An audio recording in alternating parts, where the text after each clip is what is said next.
कुरुक्षेत्र के विशाल मैदान में पांडव और कुरु सेनाएं एकत्रित हो चुकी थी। पांडवों की सेना का सेनापति धृष्टद्युम्न को बनाया गया और कौरवों की सेना का सेनापति भीष्म पितामह।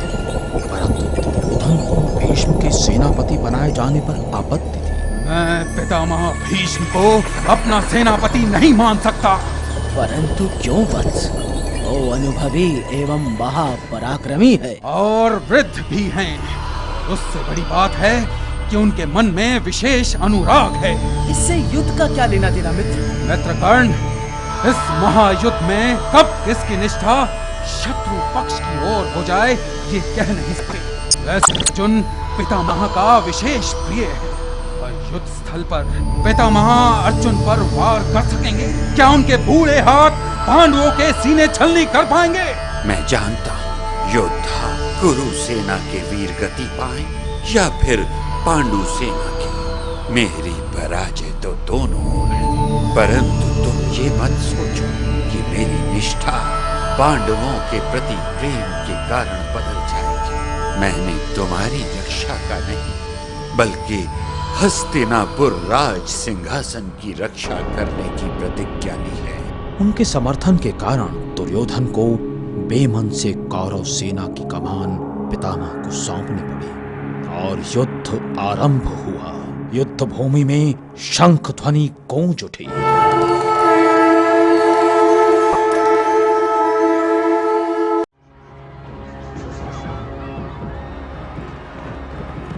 शीघ्र ही भीष्म की भयानक बाण वर्षा पांडव सेना पर होने लगी।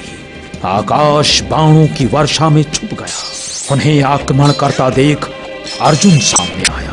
अर्जुन के सारथी थे श्री कृष्ण। श्री कृष्ण हर बार कुशलता से पितामह के बाणों से अर्जुन को बचा ले जाते। युद्ध में दोनों ही पक्षों की भारी हानि, धन की भी और जन की भी, परंतु युद्ध जारी रहा।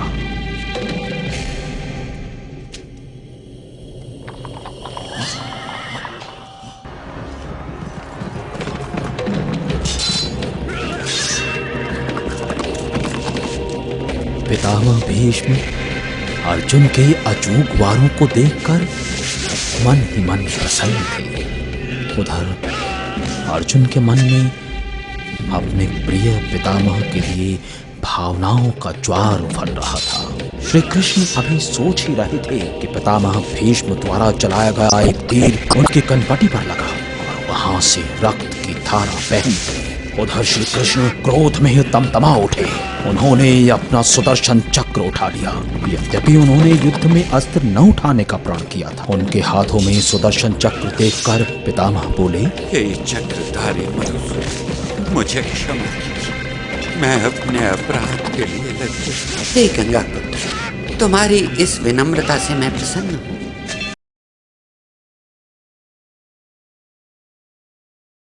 अपने पिता महाराज शांतनु और सत्यवती के विवाह के पश्चात हस्तिनापुर राज्य की देखरेख की जिम्मेदारी भीष्म ही उठा रहे थे। कुछ समय पश्चात सत्यवती के चित्रांगद और विचित्र वीर्य नामक दो पुत्र हुए। दाशराज को दिए गए वचनानुसार पहले चित्रांगद का राजतिलक किया गया, परंतु एक युद्ध में चित्रांगद वीर गति को प्राप्त हुए।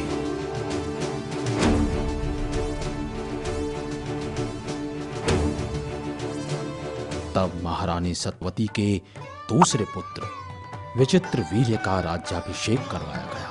महापराक्रमी भीष्म के कारण हस्तिनापुर के चंद्रवंश का नाम चारों ओर सूर्य की भांति चमक रहा था। महारानी सत्यवती राजवंश की वंश बेल आगे बढ़ाने के लिए विचित्र वीर्य के विवाह को लेकर चिंतित थी। अवश्य माते, और आपकी जानकारी के लिए मैं बताना चाहता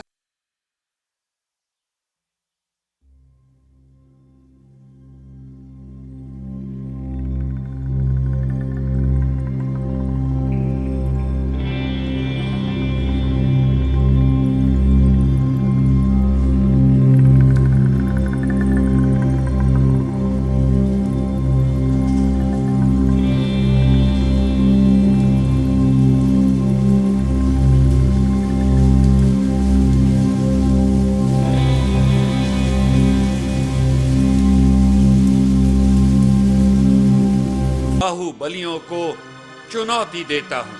यदि किसी में साहस है तो वो मुझसे युद्ध करे और इन तीनों राजकुमारियों को वर ले। महावीर भीष्म की ये चुनौती सुनकर सभी को सांप सूंघ गया। कोई भी आगे बढ़कर नहीं आया। अपनी विजय निश्चित देखकर भीष्म काशी की राजकुमारियों की ओर बढ़े। तभी शाल्व नरेश अपने स्थान से उठे और उन्होंने कहा, हे हस्तिनापुर के वीर, आपकी चुनौती हमें स्वीकार है। यदि युद्ध में हमारी पराजय हुई तभी आप इन्हें अपने साथ ले जा सकेंगे। शाल्व नरेश द्वारा भीष्म की चुनौती स्वीकारने के बाद दोनों में युद्ध छिड़ गया। दोनों तरफ से तीर पर तीर चलाए जाने लगे। कुछ समय तक दोनों में भयंकर युद्ध होता रहा। शाल्व नरेश ने भीष्म के द्वारा किए गए बाणों का उत्तर जमकर दिया, परंतु भीष्म तो भीष्म थे। वे जिस समय बाण चलाने लगते थे तो उस समय देखने वाले को ये तक पता नहीं चलता था कि किस पल उनका हाथ तरकश से बाण उठाता है और किस पल धनुष पर चढ़ा लेता है। ऐसे धनुर्धारी के आगे शाल्व नरेश अधिक समय तक नहीं टिक पाए और उन्होंने युद्ध में पराजय स्वीकार कर ली। काशी नरेश ने अपनी पुत्रियां खुशी खुशी भीष्म को सौंप दी, जिन्हें लेकर भीष्म हस्तिनापुर लौट आए। राजकुमारी अम्बा ने भीष्म से कहा, हे महावीर, मैं आपके भाई महाराज विचित्रवीर्य से विवाह नहीं कर सकती। किंतु इसका कारण क्या है राजकुमारी? इसका कारण है शाल्व नरेश। मैं शाल्व नरेश से प्रेम करती हूँ और उन्हें अपना पति मान चुकी हूँ। इसीलिए आपसे निवेदन करती हूँ कि आप मुझे सम्मान पूर्वक यहाँ से जाने दें। तो ये बात है राजकुमारी, हम तुम्हारी इच्छा का सम्मान करते हैं और तुम्हें इसी समय शाल्व देश जाने की आज्ञा देते हैं। राजकुमारी अम्बा की मुलाकात जब शाल्व नरेश से हुई तो उसकी सारी आशाएं मिट्टी में मिल गईं। हे राजकुमारी, तुम पर अब हस्तिनापुर नरेश का अधिकार है। चूंकि स्वयंवर में भीष्म तुम्हें हर कर ले गए हैं, अतः मैं तुम्हें अब अपनी रानी नहीं बना सकता। मेरी राय में तुम्हें अब हस्तिनापुर लौट जाना चाहिए। वो दुखी मन से हस्तिनापुर लौट आई और इस बार उसने निश्चय किया कि उसकी इस दुर्गति के जिम्मेदार भीष्म हैं, इसलिए वो अब उन्हीं से विवाह करेंगी। हे राजकुमारी, मैं विवश हूँ। मैं अपनी प्रतिज्ञा के कारण तुमसे विवाह नहीं कर सकता। परंतु मैं अपनी प्रतिज्ञा को तोड़ नहीं सकता राजकुमारी। तुम ये समझने का प्रयत्न करो। यदि मैं महावीर भीष्म के गुरु ऋषि परशुराम से विनती करूं तो शायद बात बन सकती है। अम्बा ये सोचकर ऋषि परशुराम के पास गई।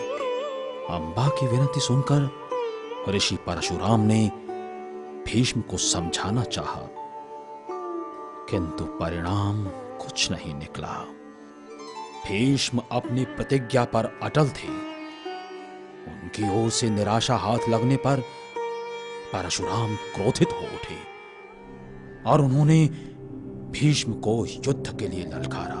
स्वयं को महापराक्रमी समझने वाले भीष्म, यदि तुझे ये विवाह स्वीकार नहीं तो आ मुझसे युद्ध कर। अपने गुरु परशुराम की ललकार सुनकर भीष्म युद्ध करने के लिए तैयार हो गए और दोनों के बीच भीषण युद्ध आरंभ हो गया। परशुराम डाल तो भीष्म बात बात थे। युद्ध कांटे की टक्कर का था, क्योंकि दोनों ही महापराक्रमी योद्धा थे।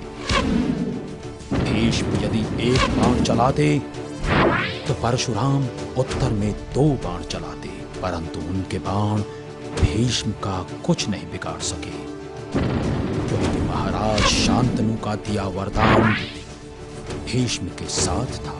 इच्छा मृत्यु के वरदान के कारण परशुराम द्वारा चलाए गए बाण हथियार सब बेकार हो गए और अंत में भीष्म के एक बाण की चोट से परशुराम का धनुष दो टुकड़े हो गया और उस भयानक युद्ध का अंत हुआ। वत्स, तुमने अपने प्रतिज्ञा की लाज रखी है। मैं तुम पर प्रसन्न हुआ। मैं तुम्हें आशीर्वाद देता हूं कि तुम इसी प्रकार अनंत काल तक हस्तिनापुर की रक्षा करते रहो। परशुराम जी तो भीष्म को आशीर्वाद देकर चल पड़े, किंतु राजकुमारी अम्बा, उसे तो न्याय नहीं मिला था। वो तो न हस्तिनापुर की रही, न शाल्व की और न ही काशी की।